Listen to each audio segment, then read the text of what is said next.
Thank you for joining me today as we look at the evaluation of the volunteer training program for CASA of Grayson County. My name is KHutcheson, and this project is done in completion of HRD 50. Thank you for joining me today as we look at the evaluation of the volunteer training program for CASA of Grayson County. My name is KHutcheson, and this evaluation has been done in partial completion of HRD 5307 at the University of Texas at Tyler. As you know, CASA of Grayson County is a nonprofit organization that provides court-appointed, trained volunteers to investigate, monitor, and serve as advocates in court to help abused and neglected children secure permanent placement. The program that we're going to be taking a look at is the new volunteer training program. Now, CASA of Grayson County is a part, as you know, of the larger Texas CASA, and Texas CASA mandates that each new volunteer receive at least 30 hours of training. Now, the 30 hours can be broken up in any way that each individual CASA sees fit, and so this new training program for CASA of Grayson County is going to be broken up into partially instructor-led and partially self-taught. The instructor-led is 2 nights a week for a period of 3 consecutive weeks with 3.5 hours each night. The 9 hours of self-instructed learning are to be completed before the end of the training program. When we're looking at this program, we're going to be evaluating it based on 2 questions. Is the self-instructed learning effective for mastering content? And have the learners mastered the content at an acceptable level in order to perform day-to-day functions? In order to look at those 2 questions, we're going to collect data from several different sources. What we did was we first gave a content-based examination, we did some surveys, and we did focus groups and interviews. For the content-based test, what we did was we gave each volunteer a test prior to the beginning of the training program. It was a 15-question true or false test based on the different information that was going to be found in each chapter of the training program. Now, several of the chapters, specifically chapter 3, was going to be self-taught. So we wanted to look at those results to see what they knew prior to training began.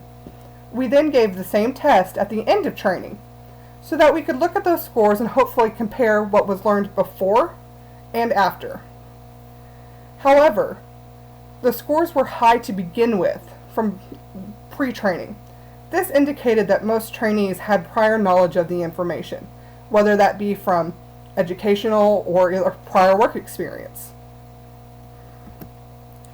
Looking at the surveys that we gave them, we included questions such as, how do you rate your knowledge of the content that was self-taught? We wanted to see if they felt like they learned as much that was self-taught as it was opposed to the instructor-led. We also asked, regarding the knowledge it takes to be a CASA volunteer, how much knowledge did the training provide? We asked them to rate this on a scale of 1 to 5, 1 being not effective at all, and 5 being extremely effective. We also asked them, if you do not feel adequately prepared, can you explain to us why? Looking at the results of these surveys, all respondents indicated at least adequate knowledge of self-instructed content. Each respondent also indicated substantial expertise in regards to how much knowledge the training provided. All respondents also indicated to feeling prepared to accept their first volunteer case. In order to get more information than the survey could provide, we also set up some focus groups and some interviews. The focus group was held with the individual trainees as a whole group, and then the interview was done with Ms. Jameson, who is the volunteer trainer. Now, in the focus group, we asked how they liked the training overall. Was it a positive experience? Was it a negative experience? And we kind of built our questions based on their responses. Looking at all the results, though, as a whole, all respondents responded positively regarding the overall training. All the respondents responded that self-instructed learning was effective, and they each indicated that they felt prepared to begin volunteering. One important thing to note was, in response to, do you feel like the training was effective? One individual respondent stated that it was the best training she had ever attended in more than 20 plus years of volunteering, and that she never felt any time was wasted. We were very excited about these results. We also looked at the different interviews. Now, determining these results, we can look at many factors. The content-based examination was inconclusive in determining training effectiveness. Based that many of the trainees had prior knowledge, we could not give a conclusion that their training really gave them that knowledge, or if it was something they knew beforehand.